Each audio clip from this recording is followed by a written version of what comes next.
សំណមអារម្មណ៍បងប្អូនដែលចូលចិត្តកាពិដូចនាងខ្ញុំនេះមកទស្សនានៅវិធីធ្វើទឹកអន្លក់កាពិម្ដងចាវិធីធ្វើរបស់នាងខ្ញុំប្រហែលជាមិនដូចគេទេបងប្អូនប្រហែលជាខុសគ្នាបន្តិចបន្តួចប៉ុន្តែអាចនឹងបងប្អូនសាក់លបងមើលឆ្ងាញ់ប៉ុណ្ណាដែរអញ្ចឹងអាចជាប់ចិត្តដូចនាងខ្ញុំក៏ថាបានចាតើបងប្អូនជំរាបសួរទាំងអស់គ្នាចាថ្ងៃនេះនាងខ្ញុំធ្វើទឹកគ្រឿងកាពិចាទឹកគ្រឿងកាពិរបស់នាងខ្ញុំគឺមានគ្រឿងផ្សំដូចជាត្រីឆ្អើរមានដូចជាកាពិយំអាំងចាហើយនឹងមានដូចជាម្ជូរក្រូចឆ្មាហើយបងប្អូនមានដូចជាពងទាប្រៃស្ងោរបន្ថែមទៀតផងដែរចាអញ្ចឹងតោះចង់ដឹងថាតើវិធីធ្វើរបស់នាងខ្ញុំចាមានរបៀបដូចបរិខ្លះបងប្អូនចូលទស្សនាទាំងអស់គ្នាចាដោយនាងខ្ញុំបានជម្រាបនៅមុននេះបន្តិចថាគ្រឿងផ្សំរបស់នាងខ្ញុំគឺមាន3មុខចាដែលធំៗសំខាន់ចាអញ្ចឹងនាងខ្ញុំសូមរៀបរាប់ឡើងវិញចាគឺមានដូចជាត្រីឆ្អើរចាហើយជាមួយនឹងបងប្អូនមានពងទាស្ងោរពងទាប្រៃហើយមួយមុខទៀតគឺកាពិចាបងប្អូនយកទៅអាំងទើបវាមានក្លិនឈ្ងុយល្អចា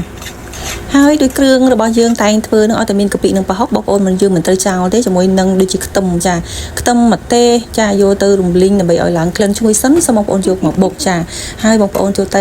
ិត្តហឹរតិចហឹរខ្លាំងអីបងប្អូនដាក់ម្ទេសទៅតាមចំណង់ចំណូលចិត្តទៅចាជាដំបូងគឺនេះខ្ញុំយកត្រីឆ្អើរដែលបានបេះរួចបងប្អូនយកមករំលីងសិនចាត្រីឆ្អើរនេះបើយើងអត់រំលីងទេគឺអត់សូវស្រួយពេលដែលបងប្អូនយកទៅបុកពេលខ្លះទៅគឺពិបាករៀងស្វិតចឹងណាចឹងបងប្អូនពេលដែលយើងលីងហើយបានរឹងបានឡើងរៀងស្រួយចាំបងប្អូនបុកតែមកឆ្វាច់ពីឆ្វាច់នេះគឺម៉ត់ស្អាតតែម្ដងដូច្នេះហើយគឺខ្ញុំពេលលីងបានស្រួយល្អហើយបងប្អូនលើកមកបុកយកតែម្ដងបុកដើម្បីឲ្យម៉ត់ហើយបងប្អូនដួសទុកមួយឡែកសិនចាបានម៉ត់ល្អប៉ុណ្នេះហើយបងប្អូនក៏អាចដួសបានដែរដាក់ចូលក្នុងកូនឆ្នាំងមួយទៅចាតែពិតឆ្នាំងនេះគឺរៀងធំចាធំជាងកាពិដែលយើងត្រូវលាយទៀតប៉ុន្តែមិនអីទេដាក់ក្នុងហ្នឹងឲ្យលាយទៅវារៀងទលាយដៃស្រួលគោចាឥឡូវនេះខ្ញុំដួសដាក់ទុកម្លែកហើយនេះខ្ញុំលើកយកខ្ទឹមចាយកម្រំលីងនេះខ្ញុំហាន់ខ្ទឹមបារាំងចាដាក់លាយចូលគ្នាខ្លះដែរដើម្បីឲ្យកើតក្លិនឈ្ងុយកាន់តែច្រើនចាអញ្ចឹងនេះខ្ញុំដាក់ទឹកបន្តិចសិនដើម្បីឲ្យខ្ទឹមរបស់យើងនឹងបានឆ្អិនបន្តមកទៀតឲ្យគាត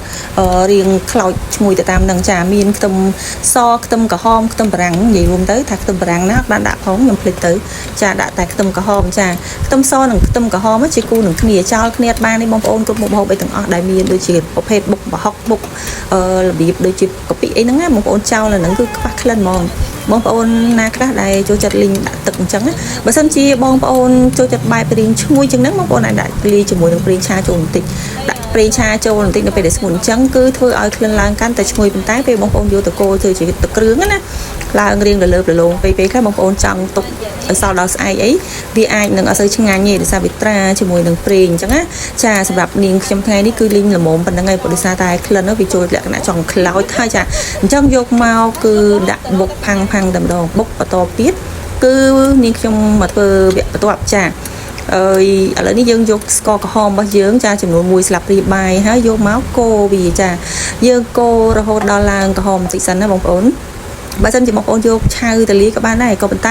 ែវាអត់សូវឆ្ងាញ់បងប្អូនវាអត់សូវឡើងឈ្ងុយអញ្ចឹងបងប្អូនអាចធ្វើប្រភេទនេះដូចនេះខ្ញុំបងប្អូនបើមិនជឿទេសាកលបងមើលសិនបើថាមិនឆ្ងាញ់ទេចាំឆាត់ប្រាប់មកថាឲ្យវិញទៅចាអញ្ចឹងឥឡូវកូរឡើងនេះក្រហមល្មមហើយបងប្អូនចាក់ទឹកចូលទៅនេះខ្ញុំអត់យកក្រហមពេកទេពួកខ្លែកខ្លោចចាដោយសារតែភ្លើងនេះក្តៅខ្លាំងអញ្ចឹងចាក់ទឹកចូលល្មមចានៅពេលដែលទឹកបានឡើងរៀងលលាយស្ករនឹងអស់ហើយចាំបងប្អូនលើកយកមកលាយច្បល់គ្នាជាមួយនឹងយើងរបស់ដែលយើងបានបុកមិញហ្នឹងចានាងខ្ញុំមុនហ្នឹងគឺបានអាំងកាពិចូលទៅក្នុងចក្រានអាំងហើយចាឥឡូវក៏ឆ្អិនហើយល្មមផងដែរចាលើកបើកមកគឺយើងយកមកបុកចូលគ្នាតែម្ដងចាមុននឹងយើងយក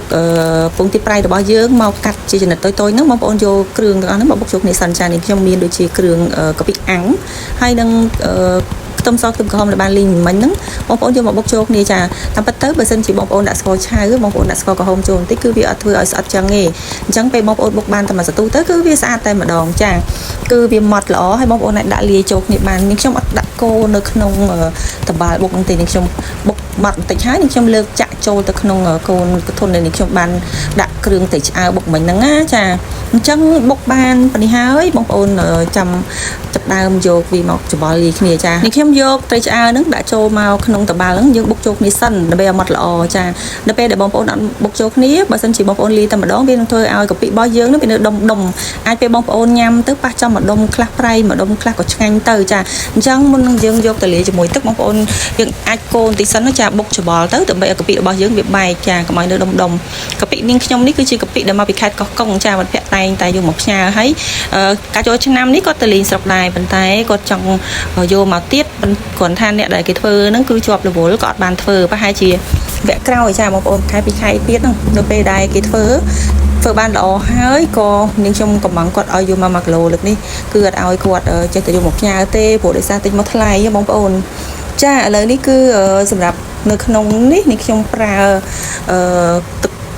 ក្រូចឆ្មាហ្នឹងចានាងខ្ញុំប្រើក្រូចឆ្មាតូចហ្នឹងវាចំនួនដូចជាចង់5ផ្លែដែរដោយសារក្រូចឆ្មាខ្មែរយើងទូចចាអញ្ចឹងនាងខ្ញុំដាក់ល្មមសិនចានាងខ្ញុំលាយកូរវាសិនច្បល់សិនហើយទៅនាងខ្ញុំចាក់វាចូលមកក្នុងឆ្នាំងធំចាក្នុងនេះគឺយើងកូរដើម្បីឲ្យបែកជាមួយនឹងកាពិដែរចាប៉ុន្តែការលាយច្បល់ហ្នឹងគឺអត់លាយក្នុងហ្នឹងទេបងប្អូនដោយសារតែយើងចង់ទុកឲ្យវារៀងរីកល្អអញ្ចឹងបងប្អូនកុំដាក់ត្រាំនៅក្នុង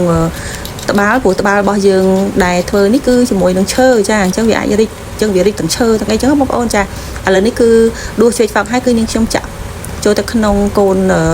នឆ្នាំងតូចដែលនៅក្បែរដៃហ្នឹងចាពណ៌សហ្នឹងចាកូនឆ្នាំងហ្នឹងបងប្អូនឃើញអញ្ចឹងទឹកបានពេលបងប្អូនចង់ស្លចង់អីក្នុងកូនឆ្នាំងហ្នឹងបងប្អូនបានទឹក2លីត្រជាងដែរចាគួរសម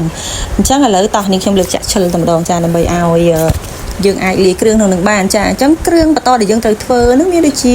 ពងទាប្រៃស្ងោរចាបងប្អូនបើកសម្បកពងទាប្រៃស្ងោរហើយគោះយកមកហាន់តូចល្អិតចាហើយពេលបងប្អូនគោះហើយបងប្អូនដាក់ចូលទៅសូមបងប្អូនចាក់ទឹកដែលនៅសល់ពេលទឹកដែលយើងធ្វើមិញហ្នឹងណាបងប្អូនកុំដាក់ទឹកច្រើនពេកចាពេលដែលបងប្អូនដាក់គ្រឿងអស់ហើយមានដូចជាថែមនាងខ្ញុំថែមប៊ីចេងចូលតិចដែរដើម្បីឲ្យរសជាតិវាកាន់តែឆ្ងាញ់ហើយបងប្អូនទុកចូលប្រហែលជា10នាទីសិនដោយសារពេលដែលយើងលាយភ្លាមហ្នឹងរសជាតិវាអត់ទាន់ចេញឆ្ងាញ់ទេព្រោះនៅចេញពីត្រីឆ្អើរចេញពីកាពិចាអញ្ចឹងកុំទាន់ថែមគ្រឿងអីដែលប្រៃហើយបងប្អូនទុកមួយសន្ទុះរហូតដល់វាចេញជាតិថារសជាតិចុងបញ្ចប់ហ្នឹងវាឆ្ងាញ់បែបណាសិនចាំបងប្អូនលៃលោកហើយបើសិនស្ទើរអីបងប្អូនថែមតាមនឹងនេះខ្ញុំថែមទឹកត្រីបន្តិចដែរបងប្អូនហើយនឹងម្សៅស៊ុបខ្នុរចាយើងអត់ដាំអំបិលទេបងប្អូនយើងថែមគ្រឿងប៉ុណ្ណឹងទៅហើយកាពិវានឹងចេញរសជាតិប្រៃមកវាអាចជាទឹកដែរអញ្ចឹងចាបងប្អូនឥឡូវនេះខ្ញុំបកពងទាប្រាប់ដែរហើយមានពងទាមួយហ្នឹងពេលបកទៅក៏ស្រាប់តែចេញទឹកចេញពីក្នុងពងទាមិនដឹងថាមកពីពងកឡោឬមួយក៏យើងស្ងោរទៅវាប្រេះស្រាំទៅវាចូលទឹកចឹងបងប្អូនចាឥឡូវមិនថ្មីទេឥឡូវយើងមិនក៏មិនទៅឥឡូវយើងបកចាយើងបកសបកតាមពិតទៅនាងខ្ញុំចង់ក្បាច់ក្បូរឯងបើនាងខ្ញុំអត់ចង់ក្បាច់ក្បូរគ្រាន់តែយកតែក្បិតមកពុះចំកដាខ្វោកនាងខ្ញុំឆ្កឹះខ្វាច់មកបើហើយបាត់ទេប៉ុន្តែគ្រាន់ណាអស់បន្លាយពេលវេលាចឹងឲ្យបងប្អូនឃើញថាពងទាប្រៃហ្នឹងខាងក្នុងវាមានអីគេពងទាប្រៃស្នូខាងក្នុងគឺមានពងទាប្រៃវាអត់មានមាសផ្លាទីននេះទេចាអូខេបងប្អូននិយាយលេងអញ្ចឹងតោះយើងឥឡូវយកមកហាន់ឥឡូវហាន់ចាល្អិតចាហាន់ល្អិតហើយយើងដាក់ចូលទៅចឹងនាងខ្ញុំថែមក្រូចឆ្មាតិចទៀតដោយសារក្រូចឆ្មាមុនហ្នឹងគឺចិត្តបានតែ2ផ្លែឥឡូវថែម2 3ផ្លែទៀតដោយសារទូចមែនតើបងប្អូនទឹកច្រើនប៉ុន្តែគ្រាន់ក្រូចឆ្មាស្រុកយើងវាអត់សូវជាសម្បូរធំទេចានាងខ្ញុំតែងពីមុនមកទិញរបស់គេណាអាហ្នឹងធំហាក់មានគ្រាប់ទេតែរបស់យើងវាជូរឆ្ងាញ់គ្រាន់ថាគ្នានឹងវារៀងតូចចាតូចមែនតើឥឡូវដល់វគ្គឲ្យយើងហាន់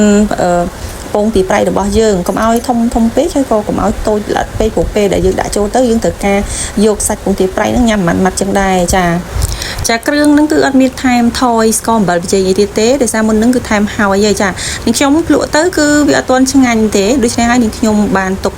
នៅក្នុងគម្របក្របវាមួយសិនប្រហែលជា10នាទីក្រោយមកចាំយើងបើកហើយយើងភ្លក់ព្រោះដោយសារតែអញ្ចឹងបងប្អូនកណ្ដាលយើងលាយភ្លាមវាអត់ទាន់ចេញជាតិពីត្រីឆ្អើរទេទី1ហើយទី2រសជាតិយើងត្រូវការចេញពីពងទាប្រៃចេញពីអីផងបងប្អូនតែកណ្ដាលតែបងប្អូនយកមកញ៉ាំភ្លាមវាធ្វើឲ្យរសជាតិហ្នឹងវាអត់ចូលគ្នាចាឥឡូវឆ្អិនហើយសំទោសរួចរាល់ហើយចាមុននឹងនាងខ្ញុំធ្វើហូបឲ្យភ្ញៀវអញ្ចឹងអត់បានហូបបាយមួយគេមួយឯងទេអញ្ចឹងបាយគេបាយហើយអស់ហើយឥឡូវយើងបាយក្រោយគេពីអ្នកកូនចុងភៅខ្ញុំចាអញ្ចឹងមានព្រះស្វាមីផងដែរចាតែគាត់ហូបមុនបានពាក់កណ្ដាលហើយគាត់ងើបទៅបាត់ហើយអញ្ចឹងឥឡូវខ្ញុំមកញ៉ាំឲ្យមើលថាវាឆ្ងាញ់ប៉ុណ្ណាចាទី1គឺយើងត្រូវមានបន្លែផ្សេងជាច្រើនចាបងប្អូនធ្លាប់ដឹងទេថាសរសៃកៅអៅឈូកបងប្អូនអាចយកមកហូបឆៅហើយស្រួយខ្ញោកចាទំពាំងក៏បានដែរចាទំពាំងស្ងោរបងប្អូនឈូសល្អិតហើយបងប្អូនយកមកធ្វើជាអន្លក់ហើយនឹងទឹកសក់ចាហើយបើសិនជាបងប្អូនមានដូចជាម្នាស់ខ្ចីម្នាស់អីទៀតទៅកាន់តែឆ្ងាញ់ចាឥឡូវយើងដល់ទីបញ្ចប់ហើយសូមអរគុណបងប្អូនទាំងអស់គ្នាបានចូលរួមទស្សនាបាយបាយនឹងចាំជួបគ្នានៅក្នុងវីដេអូក្រោយជាមួយនឹងការធ្វើម្ហូបប្លែកៗថែមទៀតអរគុណ